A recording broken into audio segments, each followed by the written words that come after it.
भारतीय घरांमध्ये दररोज भात तयार केला जातो। काहींना भात खाल्ल्याशिवाय जमतच नाही।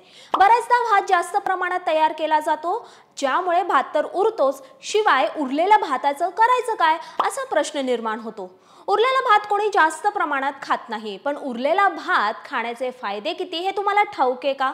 उरलेला भात खाल्ल्याने वजन कमी होते असे म्हणतात। हे कितपत खरंय पाहूयात। नंबर 1, वजन कमी करण्यास मदत। बरेच जण वजन वाढेल या भीतीने भात खाणं टाळतात, पण उरलेला भात खाल्ल्याने वेट लॉस साठी मदत होते।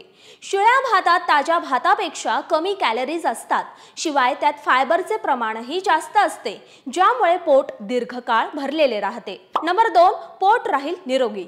अनहेल्दी लाईफस्टाईलमुळे पोट बिघडते। गॅस, अपचन, कॉन्स्टिपेशनचा त्रास कमी करायचा असेल तर शिळा भात खा। शिळ्या भातामध्ये फायबरचे प्रमाण जास्त असते।